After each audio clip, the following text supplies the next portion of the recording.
Chelsea have started to show something this season. Not many gave them any real chance at the beginning of the season, but they are now making some real trouble and establishing themselves as real contenders across different competitions. But while they're certainly making massive progress, they are not there just yet. Chance, it's Neto, sends one defender on the floor and finds the bottom corner. There are still a few more things that the coach must implement to take Chelsea to that level they really want to be at. We'll talk about a few of them in this video today. These are 6 things Enzo Maresca must do to mount a proper title charge with Chelsea.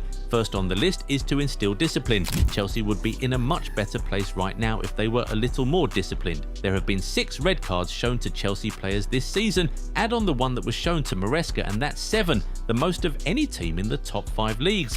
And here's the thing, each of those cards has made games more difficult than they should have been. The first 2 red cards against Man United and Brighton ultimately led to losses, and in the case of Brighton, Chelsea were even leading before the red card, but Chalobah's sending off changed the entire complexion of the game, resulting in a 3-1 loss. Luckily, they were able to come out with wins despite red cards against Benfica, Nottingham Forest and Wolves. The performance they put up against Arsenal despite being without Caicedo for more than 50 minutes of the game shows that they could have done more and perhaps even left with a win if they had all 11 players. These red cards and even some unnecessary yellows make the games more complicated than they should be. So if Maresca really wants his team to be fighting for the title come May, he must ensure that he instills discipline and curbs these unnecessary bookings. And you know, not only do these cards make the games difficult, they also affect selection for subsequent games.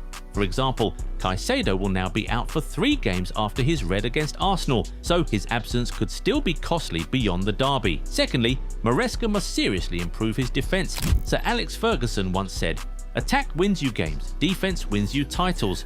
Chelsea's attack has been winning them games so far. They're the 3rd highest scoring team in the Premier League this season, so they know how to score goals. But if they want to beat Arsenal to the league, their defense needs to be tighter.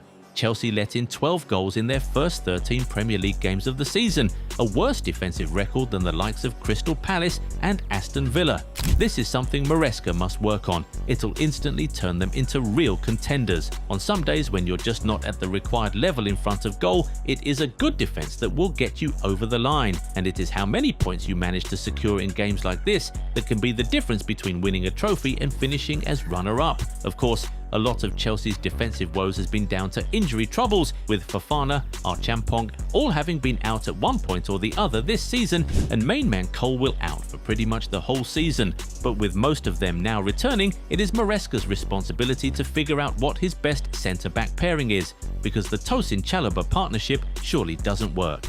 Now, before we move on, if you aren't yet subscribed to the channel, this is a great time to do that so you never miss out on our amazing content. Okay, back to the video. Maresca must also improve his in-game management. To be absolutely fair to him, he seems to have learned a lot in a very short time. It was his horrible game management that lost him the game against Man United in particular. But looking at how he handled things against Barcelona and Arsenal, it's obvious that he is learning.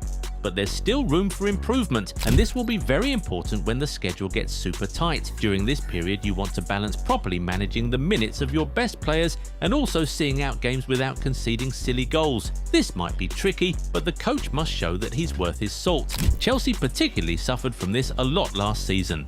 Between December and February alone, Chelsea dropped points from winning positions in 5 different Premier League games against Fulham, Crystal Palace, Bournemouth, City and Aston Villa. In each of these games, Chelsea took a first half lead but ended up losing or drawing because their performances dropped in the second half. They must be aware of that this season in order not to drop silly points which could end up being costly. Maresca must also be extra careful when it comes to those smaller games which can be real banana skins. United and Bayern aside, Chelsea have been brilliant in big games this season. Against Arsenal, Barcelona, Spurs and Liverpool, they were great, but it is the smaller games you expect them to win that sometimes end up being really tricky. Chelsea lost to Brighton and Sunderland and dropped points against Qarabag in the Champions League. If they had won those games, they'd already have been in a much better position in both the league and the Champions League, surely much closer to the top than they are now. You know what else Maresca must do? He must take things a day at a time. This season, everything is just so tight, and we believe the title race will go down to the wire. So, it is important to take things a day at a time and not look too far into the future. The truth is that Chelsea aren't favourites for the Premier League title this season. Both Arsenal and Manchester City are above them in the pecking order. Chelsea are in great form for sure, but the project is still very young. What this could do for Chelsea is that it could help them approach things with no pressure at all. Nobody expects them to win the league, so if they don't, it won't be a disaster. This is why they must give it their all, because what's really the risk? And if you drop points, it is not the end of the world.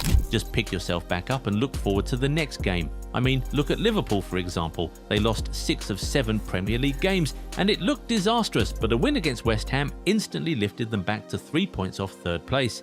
Basically, a lot is changing very quickly this season, so yeah, Enzo Maresca and his Chelsea team must take it a day at a time. Give each match your very best, stop monitoring the table, and see where you're at by May. Finally, Chelsea must just hope and pray. Like we just said, they're not favourites at all, so they'll need a lot of things to go their way for them to assume the top spot in the Premier League. Arsenal are in really great form this season, and they look like they want the title more than anybody else.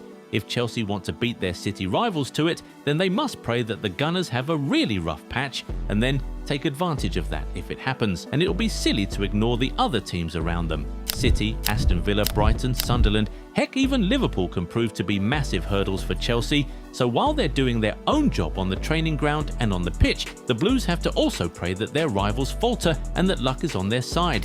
We've said it before, you need a little bit of luck to win titles, so Chelsea have to hope and pray for that as well. Luck with injuries, officiating and other seemingly little things that could have massive consequences. Now, are there more things you think Enzo Maresca must do in order to actually mount a proper title charge this season? Tell us in the comments. Also, tell us where you think the Blues will finish in the Premier League come the end of the campaign. First, second, third. Tell us what you think. If you enjoyed this video, give it a thumbs up and subscribe to the channel. Also, turn on the bell notification so you never miss out on new content. Catch you in the next one. Bye. Do you want to make money with affiliate marketing? Join the Goal90 Shop affiliate program and start earning today. Get your unique affiliate link and exclusive discount coupon to share with your audience. Every sale made through your link earns you a 10% commission. No limits, just real earnings. Don't miss out. Turn your influence into income now. Do you want to make money with affiliate marketing? Join the Goal90 Shop affiliate program and start earning today. Get your unique affiliate link and exclusive discount coupon to share with your audience. Every sale made through your link earns you a 10% commission. No limits, just real earnings. Don't miss out. Turn your influence into income. Do you want to make money with affiliate marketing? Join the Goal90 Shop affiliate program and start earning today. Get your unique affiliate link and exclusive discount coupon to share with your audience. Every sale made through your link earns you a 10% commission. No limits, just real earnings. Don't miss out. Turn your influence into income now.